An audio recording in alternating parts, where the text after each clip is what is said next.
Okay, let's go.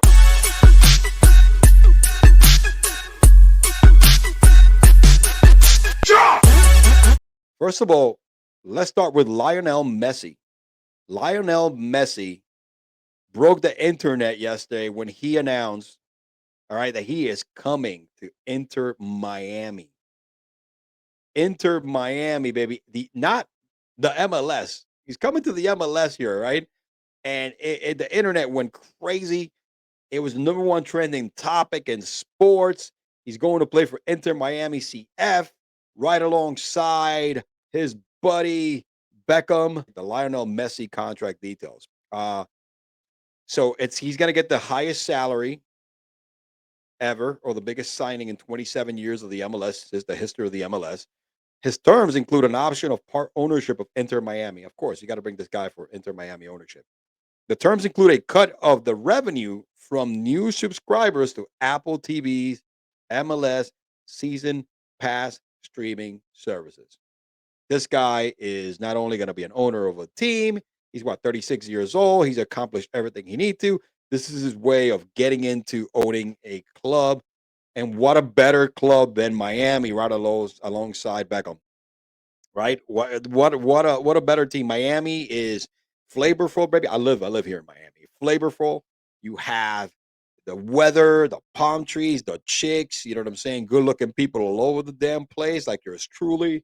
And this guy's gonna fit right in. He's gonna fit right in with the Inter Miami CF team here. I think it's gonna be great for the MLS because he is one of the most popular players in the world. I know he was gonna get paid like $1 billion or something with some Dubai team, but it wasn't like really, wasn't really like guaranteed. I don't know what the rumor was. I'm not a big soccer guy, but when Messi makes the news, when Lionel Messi makes the news, you gotta make sure that you freaking talk about it, bro, because he is the man. So it's funny, right? As it stands now, in about 24 hours, Inter Miami is more popular on Instagram than any NFL, any MLB, NHL, or MLS team out there. Inter Miami now has 5.7 million followers. All right. It gained 1.3 million followers in 4 hours after the announcement was made that Messi was coming to Inter Miami. That's the power this guy brings and the popularity and the following this guy has as the greatest soccer player of all time. This is the Michael Jordan of fucking soccer.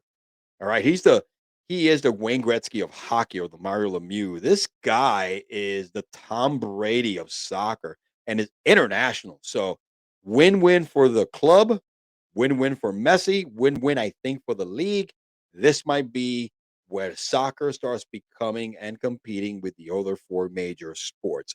I think it's gonna maybe overtake hockey. I don't know. I don't know anything when it comes to soccer. I know I played it when I was a kid, but I know who Lionel Messi is, and that guy is a freaking goat. And he's coming to the MLS, and it's huge freaking news. It should be all completely welcome and entertained. Damn!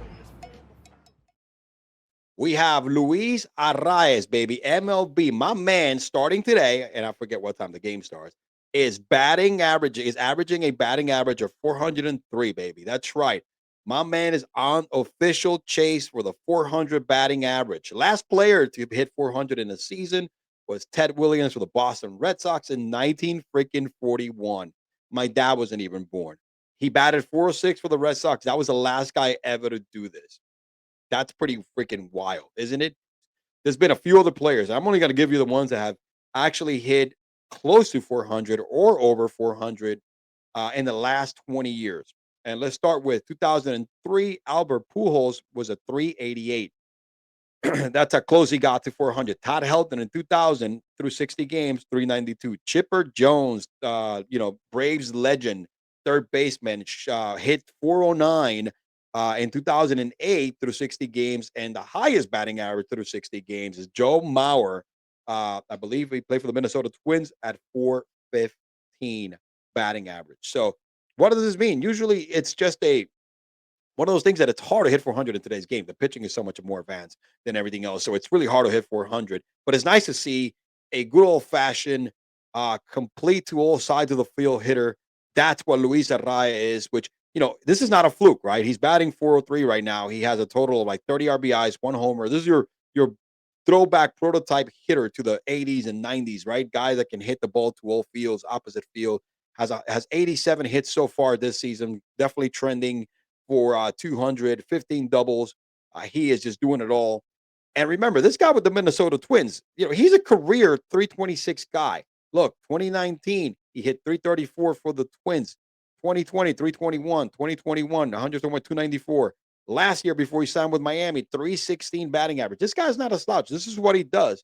And he's a hitting machine. This guy can hit. He's such a good hitter, can hit to all sides of the field. So the chase for 400 is on. And our buddy Luis Arraez is in the freaking building doing what he does best and hit. It's nice for Miami, bro. I mean, Miami, if people don't win, nobody goes to the stadium because it's a great stadium. I mean, it's an indoor dome, man, retractable roof, great food, great ambiance, and only like 7,000 people show to the damn game. And it would be nice if more people can show up, so the Miami Marlins can be a real relevant. But Luis Arraez is legit. He's one heck of a hitter. Dalvin Cook will be released by the Vikings. I think it's official. And where do we go from freaking here, man? Dalvin Cook is in the building. He's going bye-bye, no longer a Viking. And honestly, I think there's some suitors. I know before they released them, some of the teams that are really rumored to be involved are the Miami Dolphins. Let's see how well the Miami Dolphins, who are completely loaded and have a bunch of running backs, which they signed. Mostert signed back again. I believe they have Jeff Wilson who signed up again. You put Dalvin Cook in the mix, that's crazy. With Tariq Hill and Waddle out there in the secondary as wide receivers. I mean, the other rumor team interested in Dalvin Cook was the Buffalo Bills, where his younger brother plays. I believe his name is James Cook. Because Singletary's no longer there. They have a really weak running game. That team is like are missing a good all-purpose back. And Dalvin Cook can definitely be that guy. Look, one thing people don't understand about Dalvin Cook, this guy is a steady individual from scrimmage, man. He has averaged 110 scrimmage yards per game over the past 4 seasons. Second in the NFL to the workhorse Derrick Henry. Look at this. Derrick Henry averaged 125.7 scrimmage yards per game. This is since 2019. Dalvin Cook, 110.7. Jonathan Taylor, 108.4. Nick Chubb, 104.9. This guy is definitely an asset. Dalvin Cook is an asset anywhere he goes. Whatever the deal may be, there are some teams, I think the Buffalo Bills and the Dolphins all need to go all in on this guy, and he's definitely going to get picked up by a contender.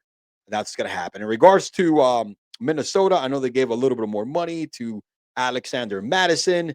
That's great. I think Alexander Madison is a really nice running back. He did well in a time that Dalvin Cook was out, and he took over the lead back.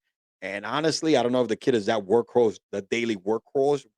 I'm sorry, that daily workhorse kind of back, but he does have the talent. Here's a little shot in the dark. Ezekiel Elliott may resurface and probably get picked up by the Vikings. Put that in the bank, babe. That's my opinion where I think Zeke is going to land. I think he's going to land in the Vikings now that there's a position opening. He's going to come in the cheap, right? I think, have that dual back between Zeke and Madison and that pretty good offense that the Vikings have. It's going to be cool. So. Damn!